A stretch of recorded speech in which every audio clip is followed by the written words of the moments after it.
Third gender म्हणजे जे आपण त्याला किन्नर बोलतो, सट्टा बोलतो किंवा ट्रान्सजेंडर बोलतो, त्यांनाही आपल्याला समाविष्ट करून आले आणि आपण सर्व समान आहोत. आणि आपल्या घरापासूनच आपल्याला ही समानता यायला पाहिजे. आज तुम्ही ज्या महिला आहेत, माझ्या मुली आहेत, त्या माझ्या पुढची पिढी आहे, माझा समाजाचा हे आदर्श आहे. आणि म्हणून मी तुमच्यापासूनच सुरुवात करते की तुम्ही स्वतःला कधी कमी समजू नका, स्वतःला समान समजा. तुमचे हक्क अधिकार हे तुम्हाला संविधानाने दिलेले आहेत, कोणी आपल्याला भीक म्हणून दिलेले नाही आहेत. हा आपला स्वतःचा अधिकार आहे, हा तो पहिला जपायला शिकला पाहिजे. आणि हा जो महिला दिन आहे हा रोजच असतो. आपली आई रोज सकाळी उठल्यापासून संध्याकाळपर्यंत काम करत असते, रात्री झोपेपर्यंत काम करत असते, आपल्यासाठी झटत असते.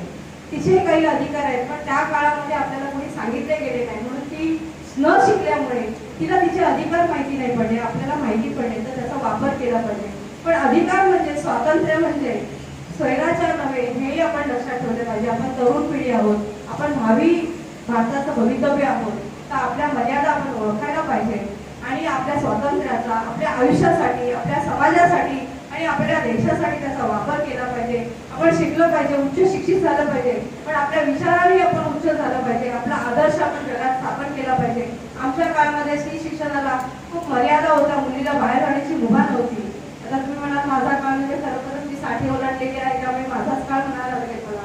तर त्या काळामध्ये खरंच शिक्षणाच्या मर्यादा होत्या. माझ्या आई म्हणायची काय करायचं शिकून, नाही शिकायचं. मुलगी शिकून काय भांडीच घासणार ना, कपडे धुणार ना, काय नवरा काय तुला खुर्चीत बसून ठेवणार आहे.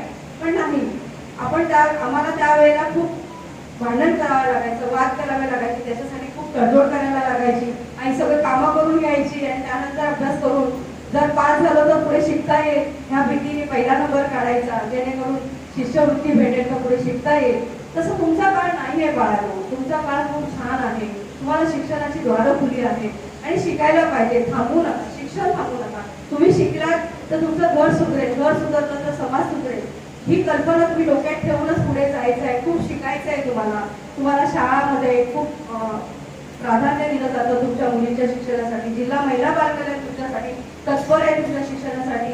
जिजाऊ सारख्या संस्था ज्या शिक्षणाची द्वारा त्यांनी खुली केलेल्या आहे, ज्यांना पैशाची व्यवस्था नाही, क्लास करू शकत नाही, त्यांना मोफत शिक्षण आहे. विचार करा, आपल्यासाठी सगळी द्वारं उघडी असताना आपण बंदिस्त नाही राहायला पाहिजे. तर आपण आपल्या ज्या मर्यादा आहेत त्या ओळखून आणि पुढे शिक्षण घेतलं पाहिजे, शिकलं पाहिजे. मुलगी शिकली, प्रगती झाली, हे खरोखरच खरं आहे ते. कारण आम्ही स्वतः अनुभव घेतो, आम्ही शिकतोय, आम्ही शिकवतोय.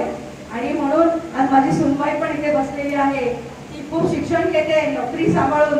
छोटंसं बाळ असताना MSW केलं, बाळाला घरी ठेवून तिने खूप तडजोड करते. MA ची परीक्षा दिली, जिजाऊ मध्ये तिने क्लासेस जॉईन केले, चालत जायची सकाळची, लवकर उठून घरातली कामं उठून. त्याच्यानंतर तिने बाळाला सुद्धा बघून परीक्षा दिलेल्या आहेत. आता ती लॉची डिग्री घेते. शिकायला पाहिजे मुलीने बाळाला. स्त्री शिकली तरच पुढे जाऊ शकते. आणि आपण आपल्यामध्ये मतभेद ठेवले नाही पाहिजे की पुरुषाला पण आपण कमजोर नाही समजलं पाहिजे. जसं मी सांगितले की जर महात्मा फुले नसेल तर सावित्रीबाई शिकल्या असत्या का, मग तो पुरुषाचा पण आपल्याला सपोर्ट पाहिजे. आपण सगळ्यांनी एकमेकीचा आदर केला पाहिजे, महिलांनी महिलांचा आदर केला पाहिजे, तसं पुरुषांचाही आदर केला पाहिजे, घरातल्या मोठ्या लोकांचा सन्मान करायला पाहिजे. हे आपण शिक्षणातून शिकलं पाहिजे. कारण बरेच वक्ते बोलणारे आहेत, तर मी थोडंसं थांबते आणि मी तुम्हाला एक निरोप देते. तो निरोप तुम्हाला घ्यायचा आहे. आता मी